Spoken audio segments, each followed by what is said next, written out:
اعوذ باللہ من الشیطان الرجیم سورۃ الکہف مکیہ بسم اللہ الرحمن الرحیم الحمد للہ الذی انزل علی عبده الکتاب ولم یجعل له عوجا قیما لینذر بأسا شدیدا من لدنہ ویبشر المؤمنین الذین یعملون الصالحات ان لهم اجرا حسنا۔ صدق اللہ العلی العظیم۔ یہ سورۃ الکہف ہے۔ ابھی انشاءاللہ رمضان المبارک کا آغاز ہے، تو ارادہ ہے انشاءاللہ رمضان المبارک میں بھی، اور انشاءاللہ اگر مناسب ہوا تو آگے بھی مستقل انشاءاللہ درس قرآن شروع کرنے کا۔ درس قرآن کے بہت سارے فوائد ہیں۔ یہ قرآن کریم یہ ناطق کتاب ہے۔ ناطق کہتے ہیں بولنے والے کو، تو یہ کتاب بھی بولنے والی ہے۔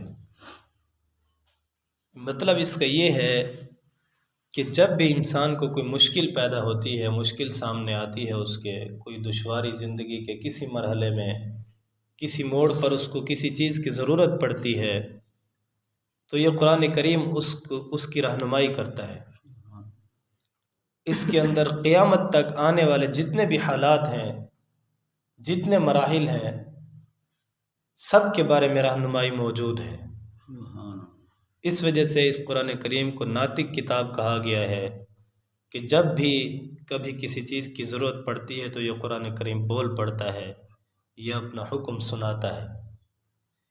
اس وجہ سے ہمیں بھی چاہیے کہ قرآن کریم کے انوارات، قرآن کریم کے فیوز اور برکات کو حاصل کریں، اور اس کے جو احکام ہیں ان کو سیکھیں، سمجھیں، اور پھر اس پر عمل کر کے اللہ رب العزت کی معرفت حاصل کریں، جو کہ ہمارا مقصود ہے یہاں دنیا میں آنے کا۔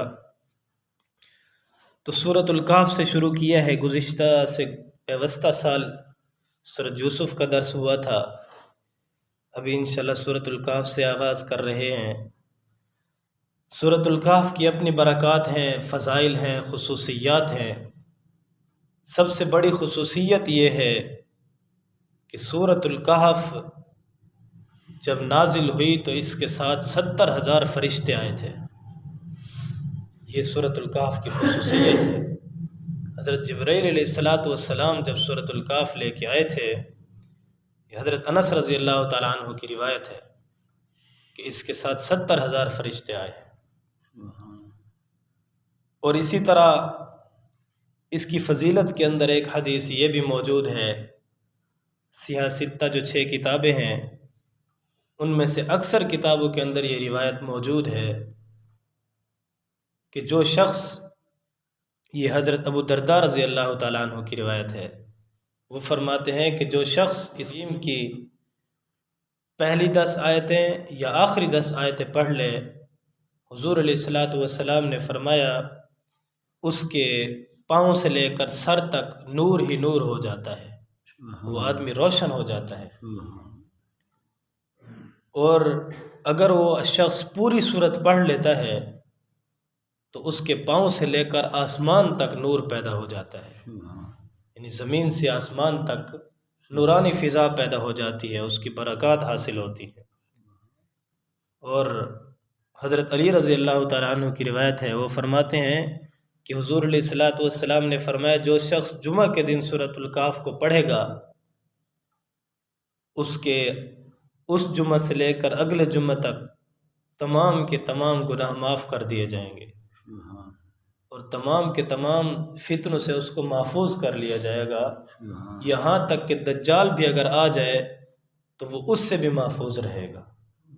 تو اتنی بڑے فضائل ہیں اس سورۃ الکہف کے۔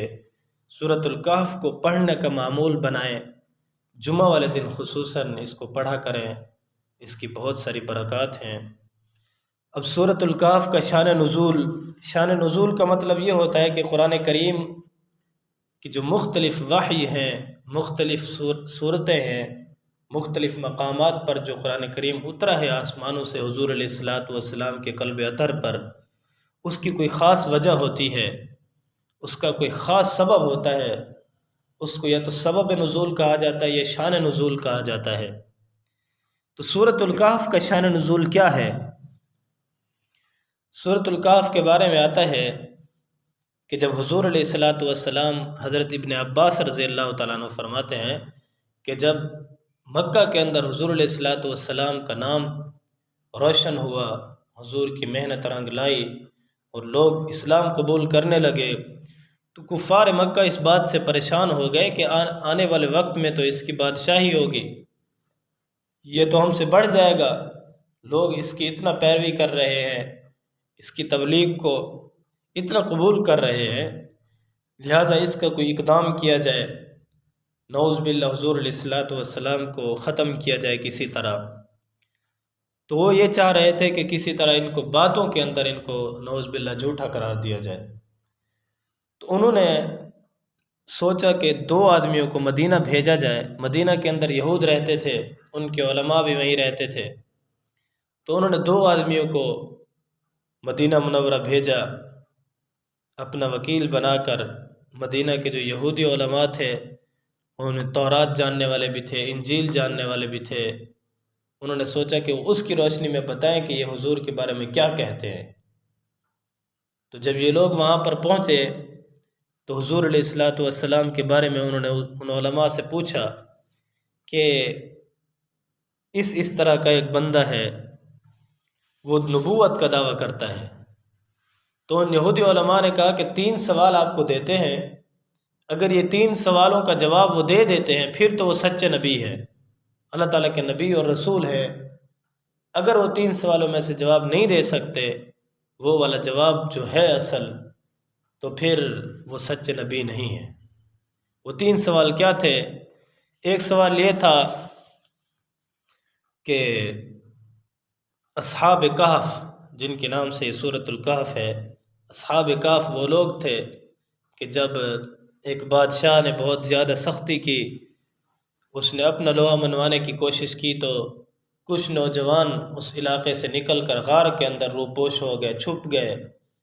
تو ان کے بارے میں انہوں نے کہا حضور سے پوچھو، اگر وہ اس کا جواب دیتے ہیں تفصیلاً اس کا واقعہ بیان کرتے ہیں۔ یہ جو واقعہ تھا اس وقت لوگ اپنی طرف سے بیان کرتے رہتے تھے اور عام لوگوں کے اندر یہ واقعہ مشہور نہیں تھا، اس وجہ سے انہوں نے کہا یہ والا واقعہ ان سے پوچھو۔ اور اسی طرح دوسرا واقعہ وہ کہتے ہیں اس شخص کے بارے میں پوچھو جو مشرق سے مغرب تک سفر کرے گا۔ مشرق سے مغرب کا مطلب یہ ہے کہ زمین کے اندر بہت زیادہ سفر کرے گا، ان کا نام ہے ذوالقرنین۔ تو ان کے بارے میں پوچھو کہ ان کے بارے میں حضور کیا کہتے ہیں۔ اگر ان کے بارے میں صحیح واقعہ بیان کر دیتے ہیں تو پھر بھی یہ سچے نبی ہیں۔ اور تیسرا سوال یہ ہے کہ روح کے بارے میں حضور کیا کہتے ہیں۔ روح کہتے ہیں، ایک تو اس کے اندر مختلف اقوال ہیں، آگے آئیں گے کہ روح کی حقیقت اور ماہیت کیا ہے، اس کے بارے میں حضور سے پوچھو۔ تو وہ لوگ یہ 3 سوال لے کر مکہ مکرمہ واپس پہنچ گئے۔ تو جب واپس پہنچے انہوں نے بتایا کہ اب ہم فیصلہ کن سوال لے کر آئے ہیں، لہذا حضور کے پاس چلو یہ سوال پوچھتے ہیں۔ جب یہ سب لوگ جمع ہو کر حضور علیہ الصلاۃ والسلام کے پاس پہنچے اور یہ 3 سوال سامنے رکھے تو حضور نے فرمایا میں اس کا جواب کل دوں گا۔ حضور نے یہ نہیں فرمایا کہ انشاءاللہ میں اس کا جواب کل دوں گا، انشاءاللہ نسیان کی وجہ سے رہ گیا، جس کی وجہ سے اللہ رب العزت نے وہ پھر دوسرے دن آ گئے تو حضور علیہ الصلاۃ والسلام کے پاس ابھی تک وحی نہیں آئی تھی، حضور تو وحی کے انتظار میں تھے، اور وہ وحی اس وجہ سے نہیں آئی تھی کیونکہ حضور نے انشاءاللہ نہیں کہا تھا، جس کا تذکرہ اسی صورت کے اندر آگے آ رہا ہے۔ تو 15 دن اسی طرح گزر گئے، وحی کا سلسلہ بند ہو گیا، تو کفار مکہ شور مچانے لگ گئے، مذاق اڑانے لگ گئے کہ اب تو محمد کے جو اللہ ہے، رب ہے، وہ ان سے ناراض ہو گئے ہیں۔ تو اس طرح پھر اللہ رب العزت نے حضرت جبرائیل علیہ الصلاۃ والسلام کو یہ وحی دے کے بھیجا، سورۃ الکہف مکمل نازل ہوئی، اس کے ساتھ ساتھ یہ عذر بھی نازل ہوا کہ کس طرح کس وجہ سے یہ وحی نہیں آئی۔ تو پھر یہ 3 واقعات بھی اس کے اندر آگے مذکور ہیں، اور وہ عذر بھی ہے آگے کہ اللہ رب العزت نے فرمایا کہ یہ نہ کہو وَلَا تَقُولَنَّ لِشَيْءٍ إِنِّي فَاعِلٌ ذَلِكَ غَدًا، کہ ہرگز یہ مت کہو کہ یہ کام میں کرنے والا ہوں۔ الا ان یشاء اللہ، مگر یہ کہ اللہ چاہے، یعنی اگر اللہ چاہتا ہے تو پھر یہ کام ہوگا۔ اس کا مطلب یہ ہے کہ انسان جب بھی کوئی کام کرنا چاہے تو یہ کہہ دے کہ انشاءاللہ یہ کام کریں گے، تو انشاءاللہ ساتھ ضرور کہنا چاہیے۔ اتنا بڑا یہ وہ ہے کہ وحی اس کی وجہ سے بند ہو گئی۔ تو انشاءاللہ کل سے سورۃ الکہف شروع کریں گے، اور جس طرح اس کی ترتیب ہوگی، اس کے احکام کو، یہ جو آگے کچھ قصے بیان ہوں گے، مقصود قصے نہیں ہوتے، مقصود اس سے نصیحت اور سبق ہوتا ہے۔ اس وجہ سے قرآن کریم کو نصیحت اور سبق سمجھ کر اس کو پڑھیں اور سمجھیں، اور پھر اس پر اللہ تعالیٰ کے احکام پر عمل کرنے کی کوشش کریں۔ اللہ رب العزت سے دعا ہے کہ اللہ تعالیٰ ہمیں اس پر عمل کرنے کی توفیق عطا فرمائے۔